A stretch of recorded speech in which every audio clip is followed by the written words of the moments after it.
Jerry Lynn Hogg, the president of the American Psychological Association Division 46, which is the Society for Media Psychology and Technology. And I want to welcome everybody today. We're really fortunate to have these two speak to us today on Social Media for Good. They're going to talk about a project that they did and the great success with it, as well as the technology behind it and the steps that they put together. The social web has evolved, and the real power of social media lies in its ability to build global social movements, share information that changes people's lives, and inspires people to take action in the communities in which they live. This webinar will explore how emotional responses can be identified and affected when social content is consumed and shared. Catherine Seo is a Dr. Seo is a media psychologist and filmmaker. She's produced and directed The Disease That They Call Fat, about a little known and under-recognized fat disorder, lipedema. And Catherine, I mean, I know that you've raised awareness, my own personal awareness, and it's just amazing all the different places that you've gone and done in raising awareness.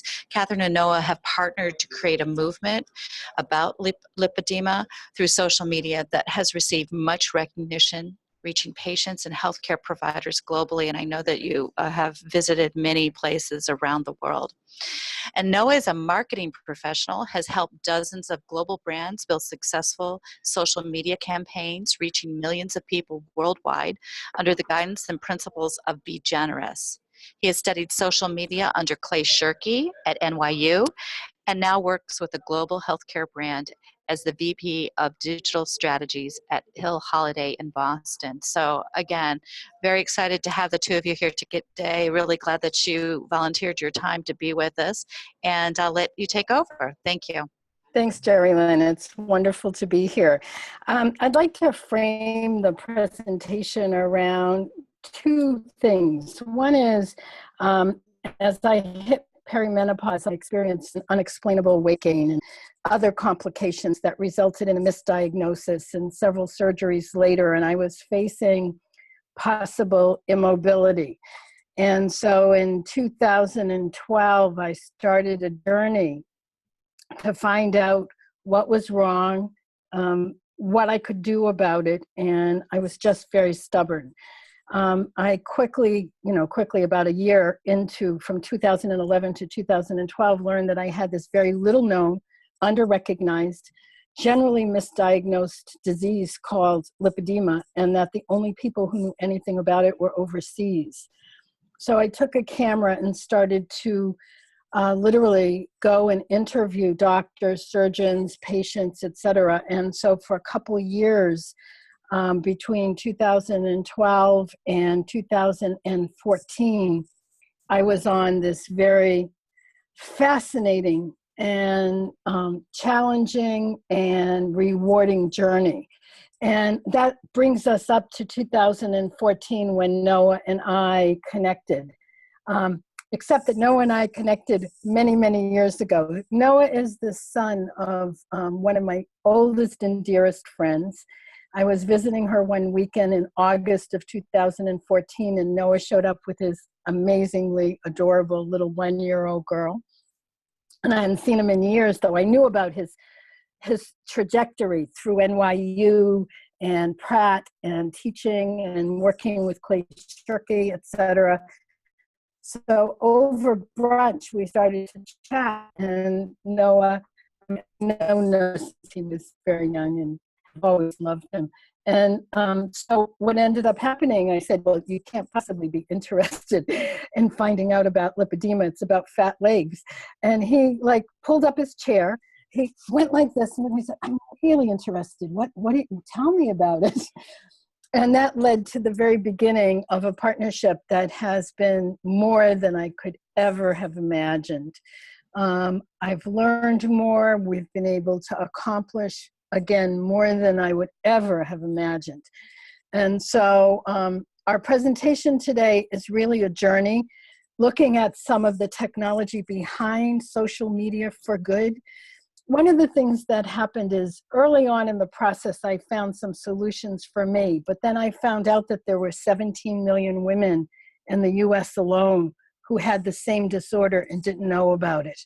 And so I became impassioned about trying to get the word out. And again, that's the work that Noah and I have done and that we will be talking about for the next 30 to 40 minutes. So with that, I'm going to turn it over to Perfect. Noah. Thank you, Catherine. So let's see if this works. I'm trying to share my screen. You should see our slide presentation now. Yep. So thanks for the intro, guys. This is an awesome opportunity just to take the work you've done and get more people to know about it.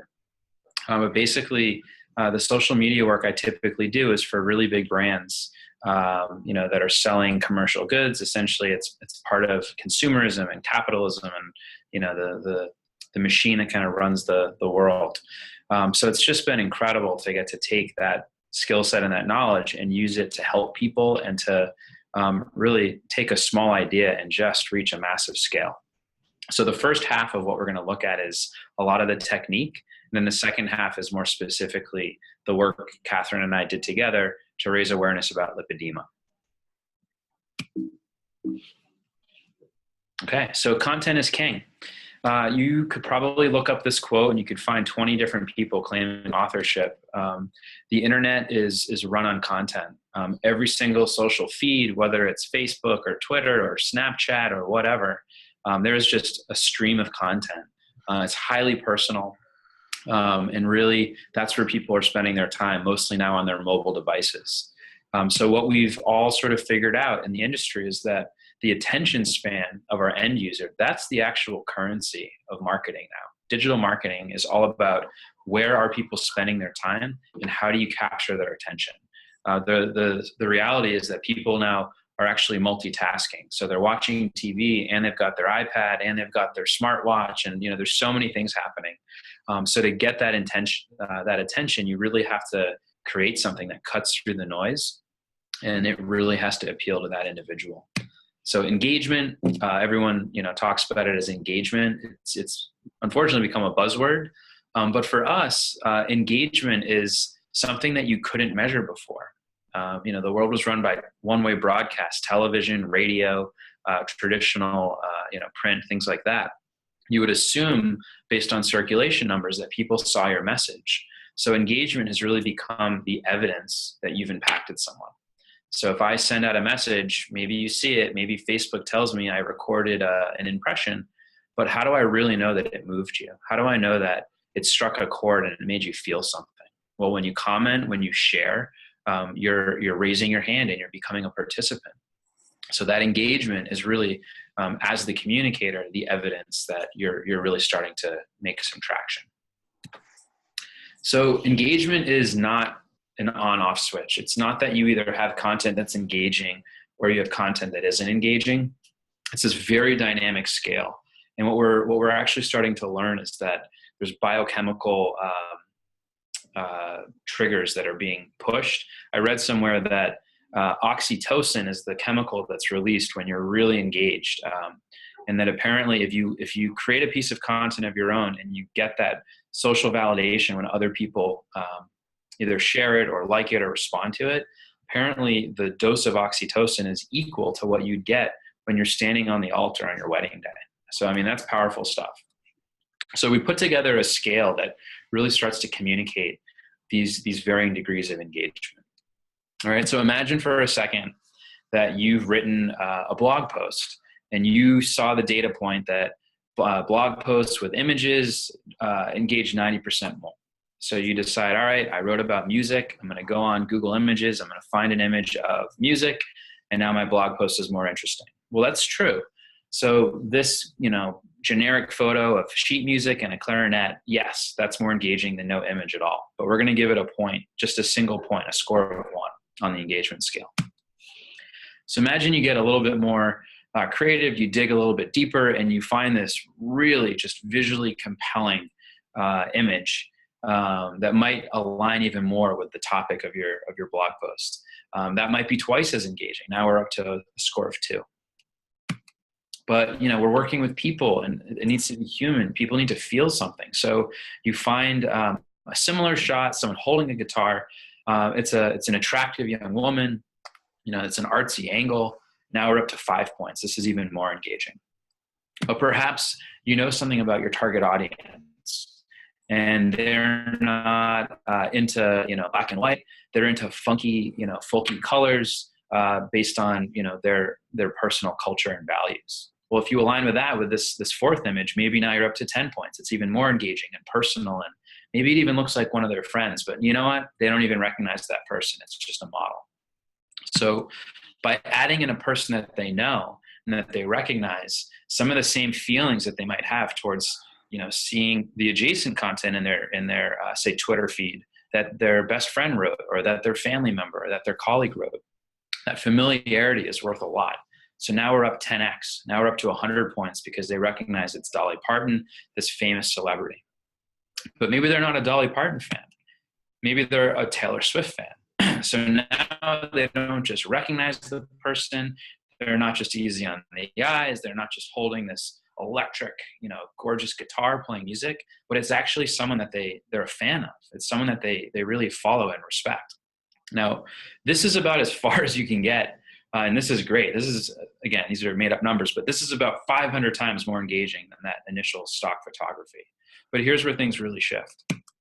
Imagine someone in your target audience went to Taylor Swift's concert last week and took a selfie at the concert. And it's a picture of them and their partner. I mean, that is just off the charts engaging because they're in the photo. They're part of that story. And as soon as their friends like that photo, or on Instagram, click the favorite or retweet it or comment on it, every time they get that social validation, it just amplifies and amplifies and amplifies the engagement. So again, this is just for the purpose of illustration, but if I'm used to registering 10,000 when I'm on my Twitter feed, when I'm on Snapchat, it's really tough to get my attention if all you're posting is a stock photograph with a blog post. So anyway, this is what we're coming to realize. Your content is being seen adjacent to other content that is really, really engaging, biochemically engaging. So when we create content of our own, it's really important that we're using this to connect with people and to grab them emotionally. And as it was said in the intro by Jerry Lynn, it really comes down to one thing. You have to be generous. You can't just be a PR agency from 10 years ago and say, here's my message, share it. Because if people want to see themselves in it, if they want to be a participant, if they want to get something out of it, that message isn't going to really resonate. So instead, the goal is to create a win-win. Right? You want it to benefit you. You probably have a communication objective, but you also really want it to benefit your user. And if it does both of those well, that's when the magic kind of comes together. So we wanted to show a couple examples. This is a scorecard we came up with. There's 4 different quadrants, and we have an example for each. And it really shows what's possible and where the industry is evolving towards. And this is a lot of the underlying digital strategy that we leveraged as we were shaping our Lipedema campaigns. So starting in the top left, needy content versus generous content. So as the publisher, are you saying, I need you to do this for me? Or are you saying, let's do this together? Or this is for you?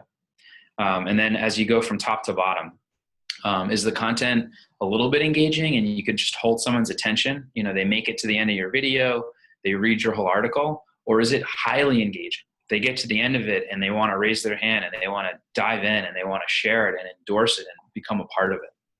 So those are the 4 spaces we want to talk about. So the first example, tell us your story. This is about 98% of all the work that's being done. I'm just going to open up. This is a Tumblr made by a marketing professional that's basically making fun of the fact that every single brand out there is using this call to action phrase, tell us your story, right? But back in our score sheet, that's really pretty needy and it's not that engaging. But you can see over and over and over, tell us I got my hashtag, I got my flu shot. Tell us your Brooks Brothers story. Tell us your Irwin Vice Grip story. So even if we think it's really clever, your end user is seeing your message adjacent to dozens and dozens of other brands that are all asking for the same thing. And they're probably thinking, what's in it for me? So that's really not a very effective way to engage people. So next up, maybe you use a reward. So, again, a lot of agencies now are saying, oh, well, we need to do a contest. There needs to be a prize. This is the basic concept of using a carrot to bait someone into participating. And although this is a heck of a lot better, it's still not where we think you want to be if you want to really have enormous success. So here's an example from Travelocity. This was a really smart campaign. They got a lot of participation, but it was still about posting content that was about their brand. Here's where I want to go. Travelocity will enable this to happen. And one lucky winner actually got to go on the trip that they mentioned they intended to go on via the hashtag and campaign. So certainly that's higher scoring. It's still not generous. It's only generous to the winner, really. So next up, our story is your story. I'm going to show a 1-minute video. This won every single award you can possibly win. It's a very emotional story told by Nike. But the key thing is, it's not just about here's our brand. It's about here's how we together are going to change things. Hopefully, the audience. This is Nike.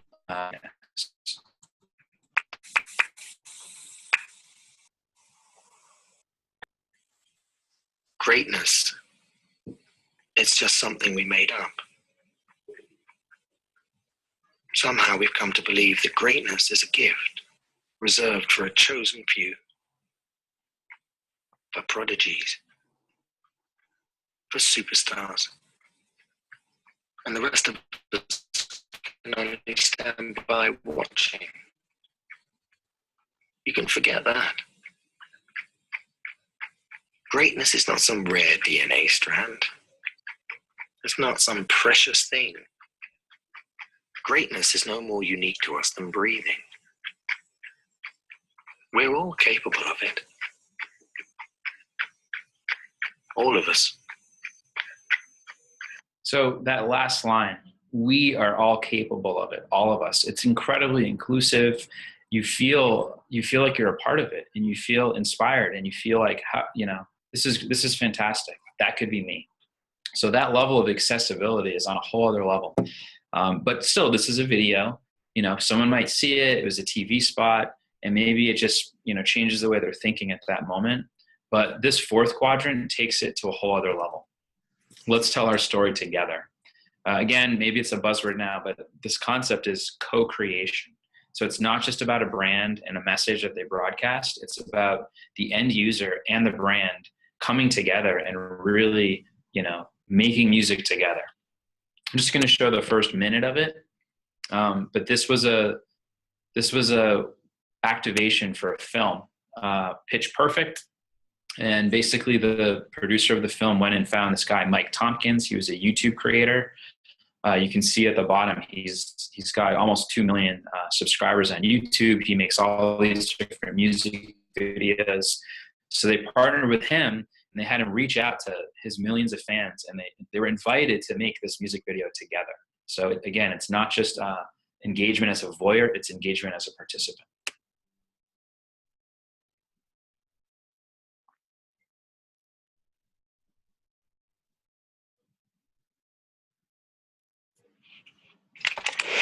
Ready? Here we go.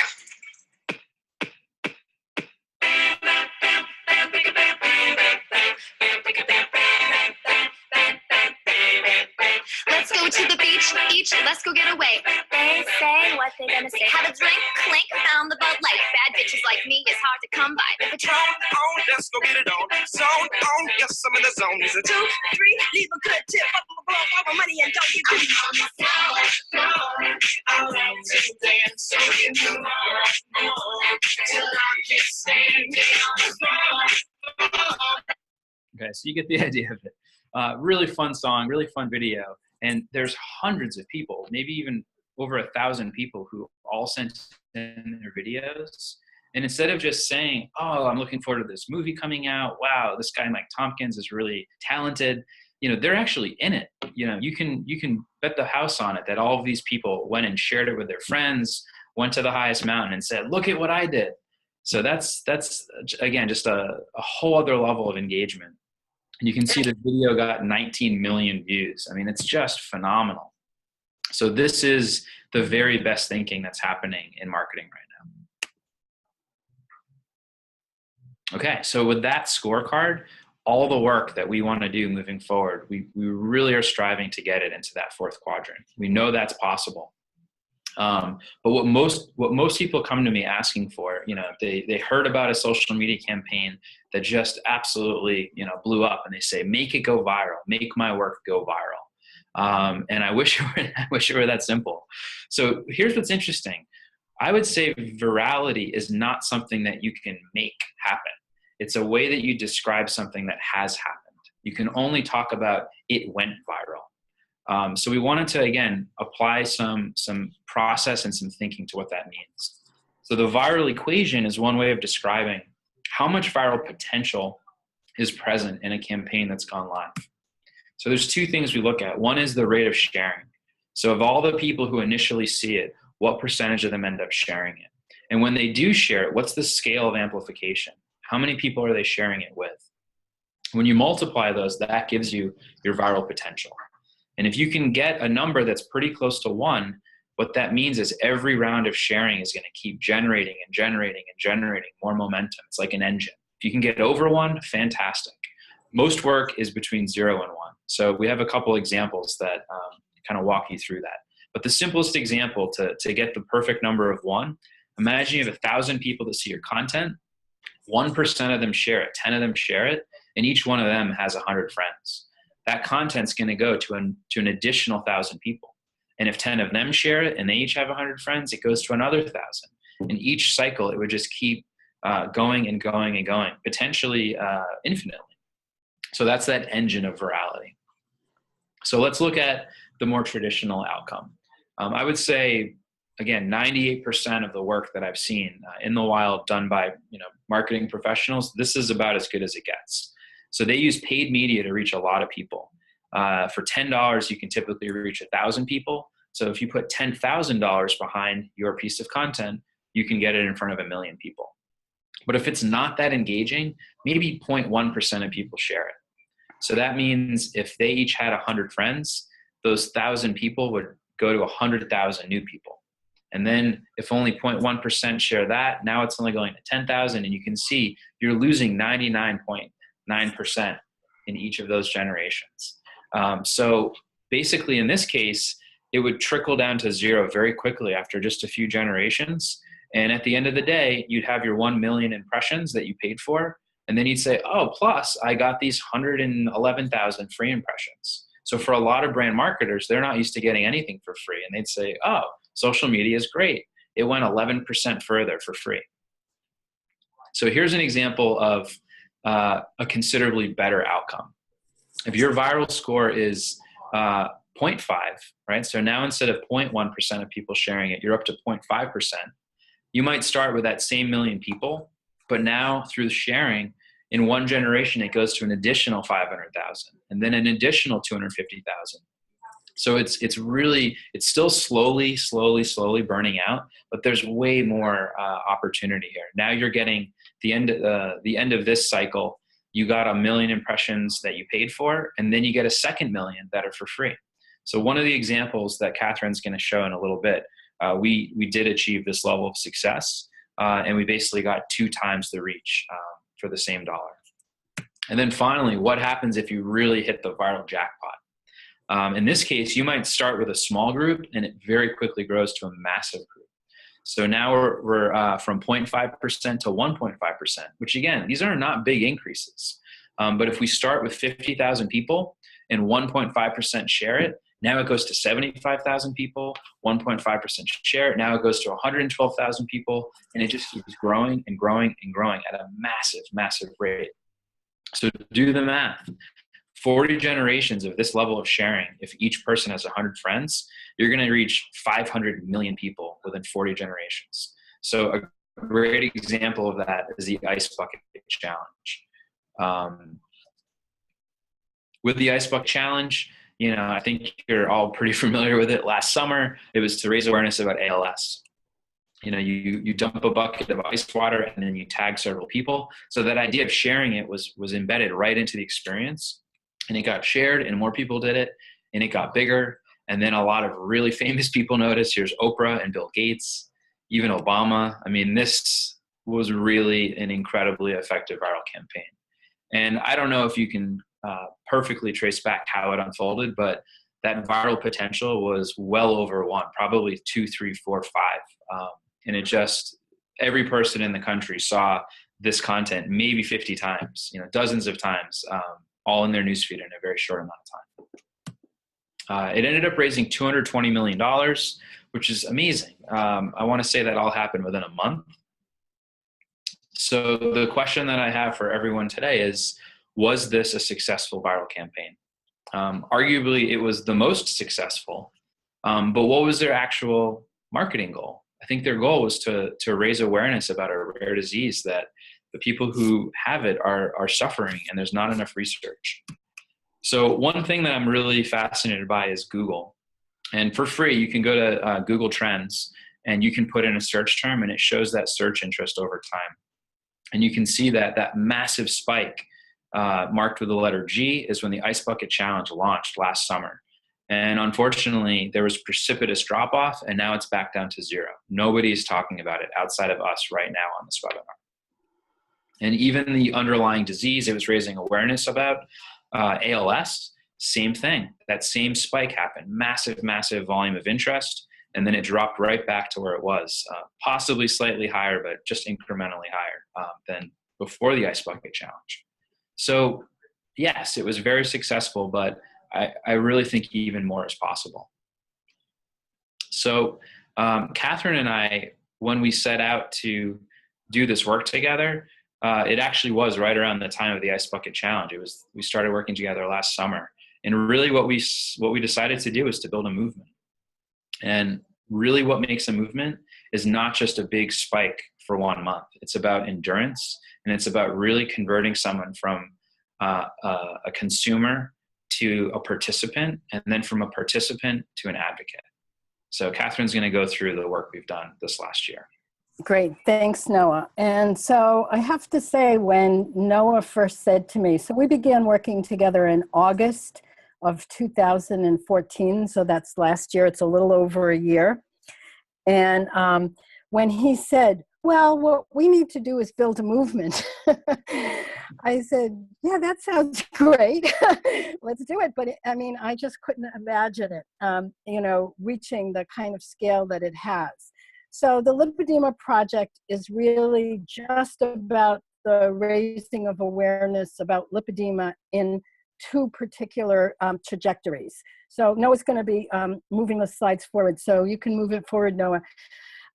Lipedema was first identified at the Mayo Clinic by Drs. Allen and Hines in 1940. When I started to look at it in 2012, it had been almost 75 years and nothing had been done about it. Noah, if you go one more slide. This is their article that was published in 1940. It was part of the staff meetings at the Mayo Clinic. And as you can see, it clearly demarcates that lipedema is a disease of legs with swelling. There are other conditional symptoms. There's bruising, there's fragile capillaries. If left to progress on its own, go ahead, Noah, you can go forward. Yeah. It left to progress on its own, this is its progression. So stage 1, you have some fullness in the thighs, butt, hips. There are several different types of lipedema. I'm going to just very briefly it says stage 1 all across. Sorry, I forgot to change it. But the one on the left is stage 1. It goes stage 2, stage 3, stage 4. And it is mainly in women, 99.9% in women, because it's a hormonal dysfunction. What they know about it is limited. We know that it has a hormonal component, it has a lymphatic component, and it has a metabolic component, because diet and exercise don't work. The fat is very resistant to change. What is sort of glibly called thunder thighs can often be this disease called lipedema. I never heard of it. I never knew of it. And when I look back, I had classic lipedema from puberty.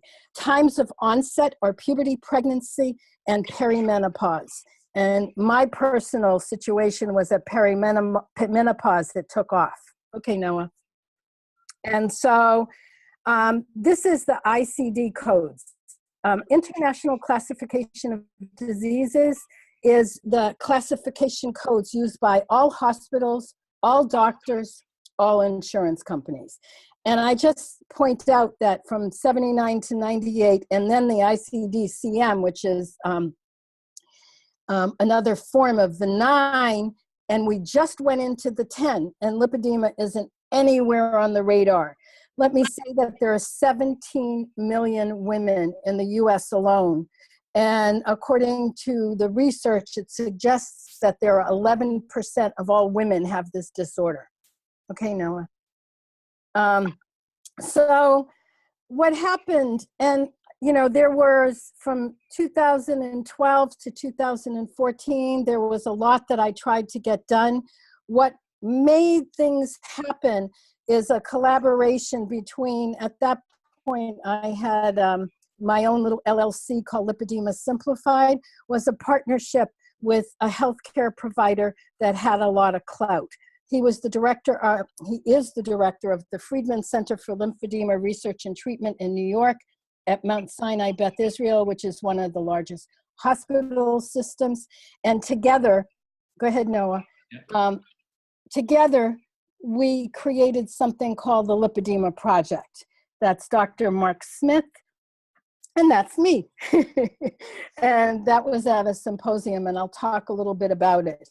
Well, in August of 2014, the Friedman Center gave me a grant. Bottom line is they gave me a grant. They gave me a grant to finish the documentary film, and Noah and I met with Dr. Smith and talked about the potentiality of social media because it was very clear that we needed to raise awareness. Okay, you can go to the next slide.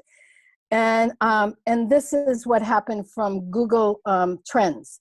As you can, this graph a lot better than the ALS graph. Yeah, it shows a whole different trajectory. So as you can notice, and the distinction is, as I said, lipedema is a disease that's gotten very, very little recognition. So it has two different spellings. The US spelling is in blue, and it's lipedema, and the European spelling is lipoedema, which is actually more accurate, but it is what it is. And I marked off 3 times on the timeline. As you can see, there was nothing on the radar until 2007.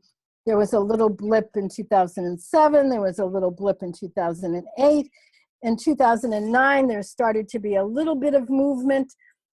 It really started to go in an upwards trajectory probably around 2014.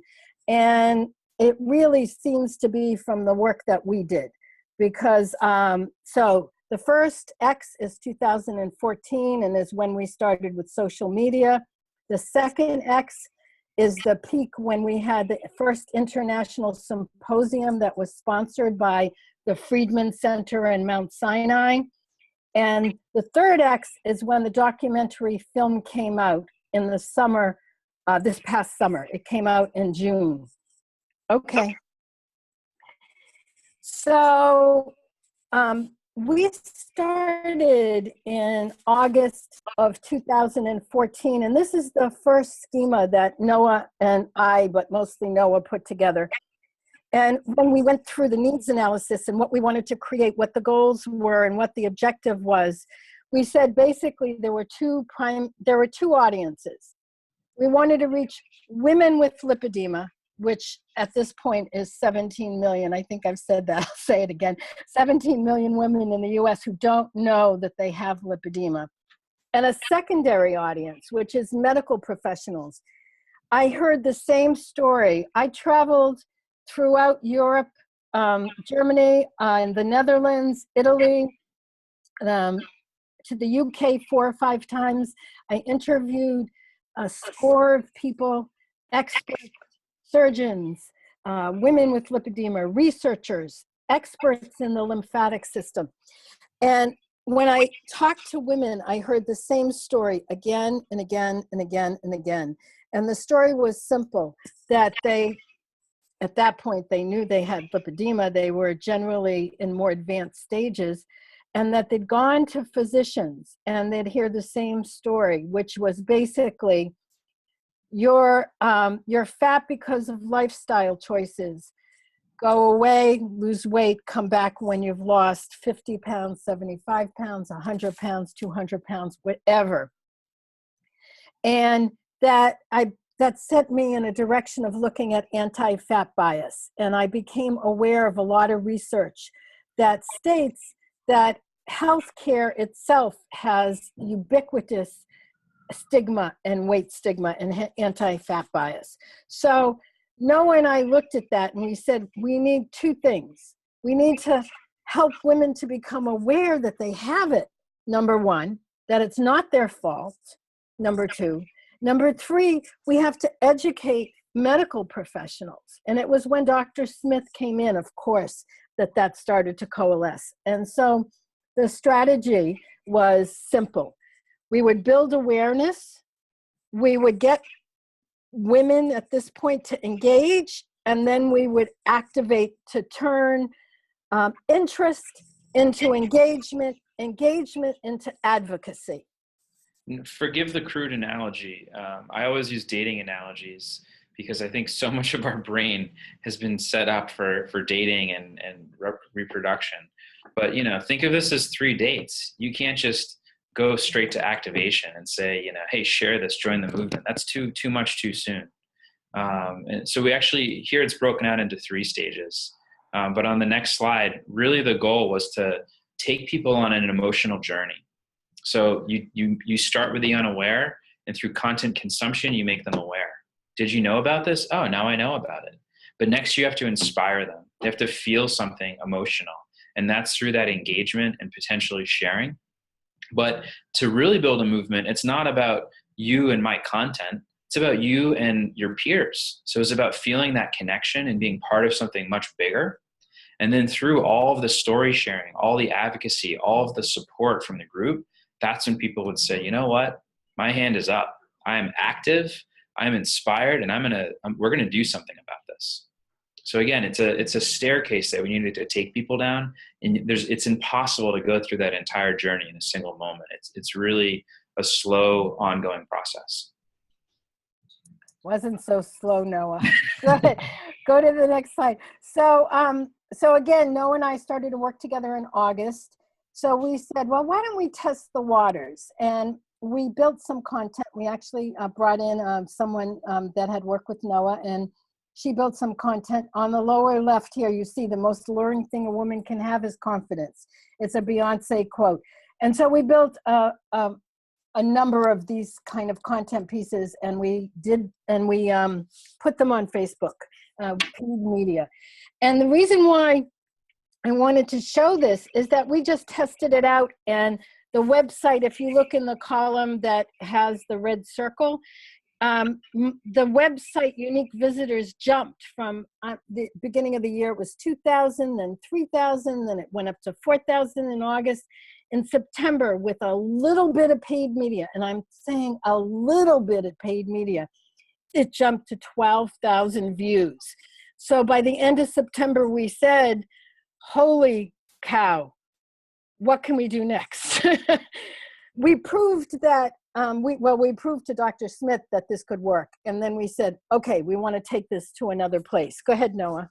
Okay, so in September, we were driving traffic to this website, Lipedema Simplified. But then moving forward, we realized we're building a community on Facebook. So rather than driving off of Facebook, we kept people in that ecosystem. And this was the summary. At the close of 2014, we were really proud to have reached a milestone of 1 million content impressions being served. It was probably to about 800,000 or 900,000 women, because a couple of them saw more than one piece of content. So from September to the end of the year, we hit 1 million. But then just in the month of January, we hit an additional 1.4 million. It was absolutely unbelievable. And all of that was done with a trivially small amount of paid media. So I'm used to working on accounts where the cost per impression is 20 times higher. The cost per engagement is 30 times higher.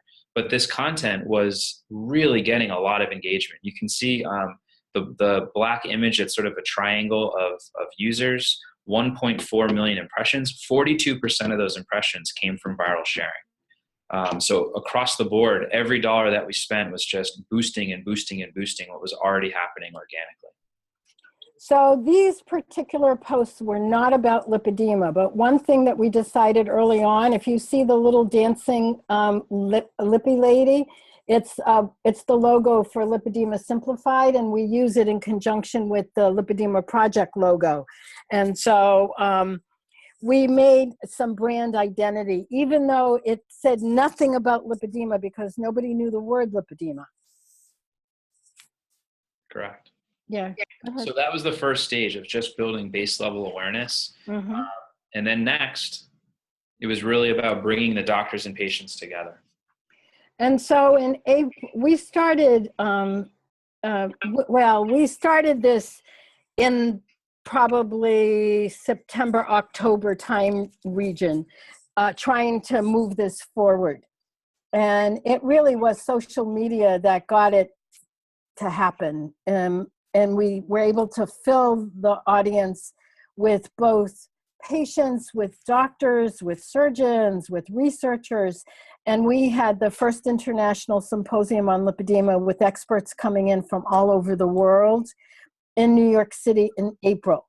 And again, we used social media in order to get that to click. We had some wonderful sponsorship. We had the brand recognition because it was Mount Sinai Beth Israel, one of the largest hospital systems. And of course, the support of Dr. Smith. I mean, he did it. Okay, Noah. So the symposium itself, that's Dr. Smith introducing the symposium. And just to, you can keep going, is that he is one of the top microsurgeons. He does very specialized, this is him and a surgical partner that he worked with, a colleague, doing lymph node transfer, which is one of the most specialized forms of microsurgery in Taiwan a couple of years ago. So having his support made a huge difference, okay? And so the symposium was a couple of days, and it consisted of all-day sessions with the experts. You can go, keep going. The film that I had been working on, which was The Disease They Call Fat, was all about lipedema. We had a premiere of that right after the symposium talks. And the following day, we had two tracks, one for patients and another was an invitation for a think tank to look at research that it was called coming up with a cure, so that we could set a research agenda. And this research agenda was set by 35 colleagues, professionals. Go ahead to the next slide, Noah. So this represents a complete 360 degrees of stakeholders. There are doctors, there are surgeons, there are researchers, some of the top researchers in the world. The woman in the center is the woman, she and her husband wrote the textbook on the lymphatic system called Foldy's Textbook of Lymphology. It's the textbook that all the medical schools use, the ones that do, because it's not taught very well. But what we were able to do was gather so much momentum that we had this kind of support from literally the people who could brainstorm and come up with what would be next. All right. And so the things that you've heard, this whole notion of generosity, one of the things, these are the three tenets that we have, is the underlying foundation of what we're doing with the Lipedema Project. It's about lipedema, yes, but it is really about generosity, inclusion, and empowerment. And that's how we've been presenting everything that we've done. Okay. So the next chapter was really the full launch, the full DVD launch of this film. And again, Catherine and I put our heads together and said, how can we make the biggest impact? How can we get this in front of everyone? And we started to meet as a group. And one of the women that we were meeting with was actually from Australia. She said, look, I want to help. How can I help? What can I do? And she had this brilliant idea, going back to co-creation, this brilliant idea of building an Australia community. And then she said, well, why don't we make it easy for anyone to do this? And then we had a New Zealand community, and we separated out the US community, and we had the Spain community, and all these communities started popping up because all these women were raising their hands saying, I want in, I'm motivated. I saw your film. Everyone has to see this. I want to distribute it where I live. We were just connecting all those dots. And so the Canadian group is the first group to actually host a screening, and what they've done, I sort of feel like we're doing this like we used to do Tupperware parties. They invited 12 professionals, doctors, healthcare practitioners in Toronto, in Ontario, in London, which is right outside of Toronto. And they're hosting a luncheon where they're going to screen the film, and they're going to talk about lipedema and do an educational piece about what it is and why it's so important and how the doctors can help. And so you can go on to the next one. So this is from yesterday. This is this notion. If anyone had told me this would happen, I would have told them they were crazy. Every one of these represents a woman who has stepped up and said, I want to take this into my community, into my country. I want to make this happen. And so these are our ambassadors. We formulated an ambassador program. So we have a director, Pam Jodry is our director of the ambassador program. She's in the Boston area. And we have an administrative manager of the whole project and the ambassador program, as well as a lot of the other things we're doing. That's Rachel. And we had a meeting today, and I sort of want to end on that note because I think it's the very essence of what Noah and I've been talking about for the past year plus. So Noah, if you can go on to the next slide. This was taken in my living room this afternoon, just about 2 hours before, just a couple of hours ago. And so this is a group of interns that have been working. Rachel on the left started with me a few months ago. Sarah and the woman across, I'm in the middle, and across from her, Alex, we're both from Canada. They just moved to Boston, and they're continuing to work with the project. Molly just came on. She's in the middle. And Teresia just came on as well. And so these women are dedicating, the next however long to help spread the word. And the thing that was so moving is that one of the things that we hold as a tenet is empowerment of all women that are involved in the project, and men too, because we do have some wonderful men like Noah and Dr. Smith, but most of us are women because of the women's disease. And so Alex, when we were talking, she said, because one of the questions that we were looking at this afternoon is, well, what do you want to get out of this? This is only good if you get something as special as you're giving. And so Alex stepped forward and she said, I want to do this because what I'm passionate about is the environment and animal rights. And so what we said is, that's why Noah and I are doing what we're doing. Not only do we want to see that social media can be directed for good, but we want to help others to realize their passions and their ability to make a difference in the world. And that's why we're here. So I'm guessing that a lot of the people who have tuned in today have their own idea that they want to potentially activate with social media. And we would love to hear from you guys if you have any questions or comments, or you wanted us to, provide a little bit more color on anything we've covered thus far. Well, this is Tanisha. I want to thank you both for the absolutely wonderful webinar. And first, I do want to say congratulations on the film. I know that just came out, and congratulations to you both on the tremendous work that you guys have done, because this project must feel so gratifying and satisfying. When you see that map with all the dots where people have become ambassadors, that's got to be just completely heartwarming. So congratulations to you both on all of this. This is fantastic. Thank you. So Thank you. we've got about 10 minutes for questions and answers. I know I certainly have some, and I'm sure those in attendance do as well. If I will unmute everybody, and if you have a question, just go ahead and let me know, or you can type it in the chat box as well. And let's see.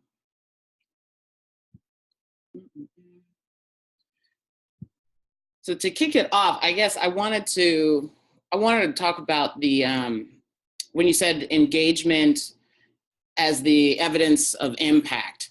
And I think something that's really important about that is that idea of authenticity, like staying consistent within your brand, knowing that, because I think one big takeaway from your presentation is there's a strategy. Nothing is an accident.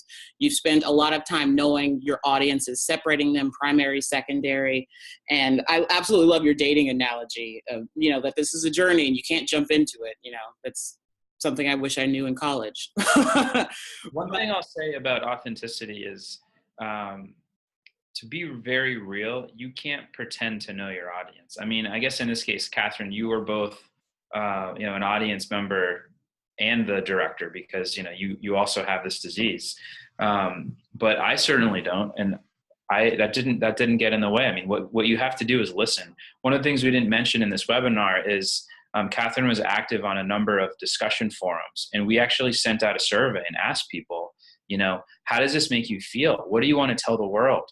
What do you never want to be asked again? How have you been shamed? And when we got those results back, we crafted a manifesto. It was a patient manifesto, and it basically encapsulated all the things we had heard. And then we reflected that back to the same group and said, which parts of this resonate with you? Which parts do you love? Which parts do you hate? And we took a second pass.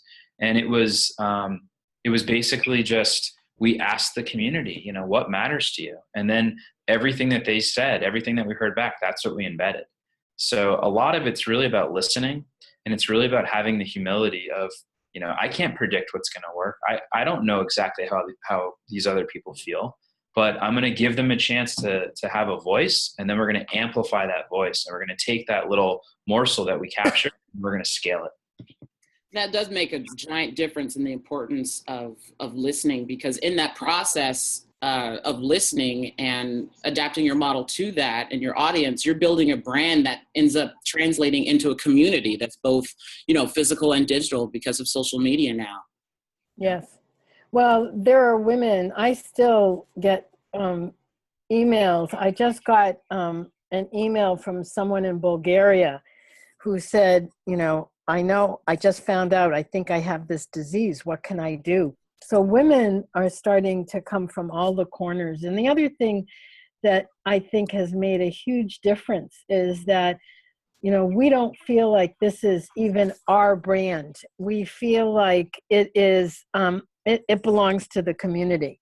And so we feel like, what we're here to do is to nurture it, guide it, scale it, to do all those pieces. But there is such a part that is, this is we.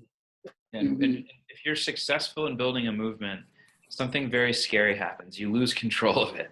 Yeah. And you have to give up control and say, you know what, this isn't about me. This isn't my brand or my project. This is ours. And you have to almost back away and let the community decide, where things need to go. That's a very good point. There's several comments thanking you all and saying how inspiring this is. And even Mary brings up the Ice Bucket Challenge in terms of movements and things getting so huge. Even Frank Farley participated in the Ice Bucket Challenge. And going back to something that you mentioned, that activation strategy, how do you really measure success? Because when I'm thinking of, the Ice Bucket Challenge, you went into it, that it's about building awareness. But so much of that, I have to believe, is turning, social media likes and retweets into dollars at the end of the day, like for a brand kind of like that. So what do you think about how do you measure success, possibly like in general, not necessarily related to your project here? I think that the first place you have to start, I think the role of strategy is to say, what is my objective and how am I going to get there?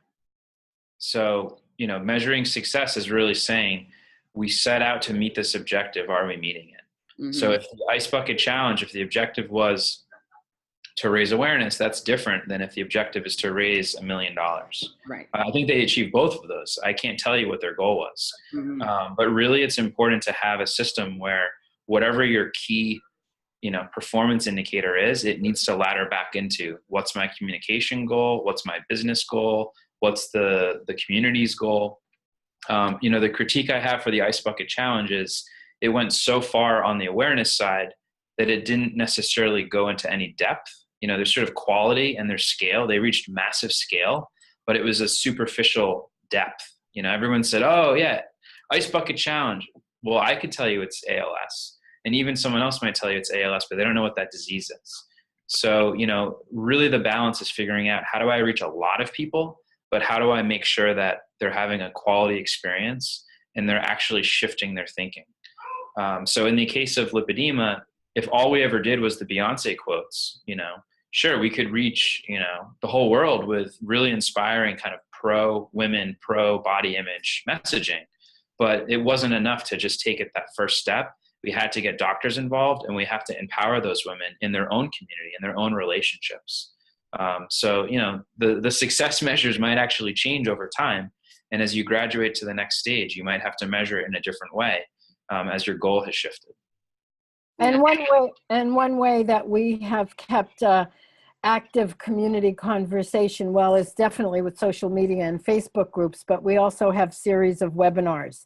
So we have a webinar coming up this Sunday that's for women and 3 healthcare professionals, 2 doctors, and a nurse who runs a global nursing caucus. The 3 of them are doing one on how do you talk to your healthcare professional? How do you talk to your doctor? How do you advocate for yourself? So those are the kinds of things that we've also been including in our strategy. That's very important. That's so true. That it definitely can change over time depending on what, your goals are. Mm-hmm. I see another comment in here from Meredith, or are you unmuted? Can you speak? I am. Oh, hi. Hi.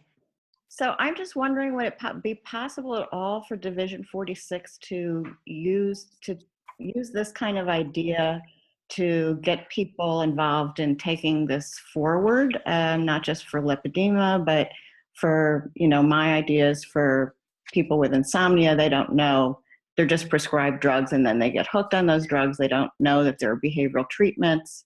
So there, like you mentioned, Noah, there's so many of us with our passions, and it just seems like it's a perfect way for Division 46 to be able to sort of empower us and psychologists to be able to do what you've just been doing with this group.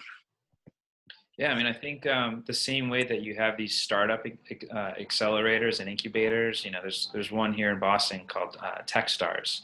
You have someone with this idea for, a mobile app, and they go for a couple weekends and they learn the skills that they need, and then they launch the app. And, it's this great way to sort of build a ramp towards success. I think what we need to build is something similar, where it's about taking a really compelling idea that's there to help people and to move the world forward, and to have some really intensive courses that teach people the skills and the techniques and set them up with the resources so that, it's not just an idea. It's, they're putting the rubber to the road and they're moving forward. And, a lot of these results are repeatable. We do understand what drives people, and the psychology is such a big part of it. We didn't go too much into the science part today, but we are looking to go beyond the Lipedema Project and really put together a playbook on how anyone can have a really big idea go really far.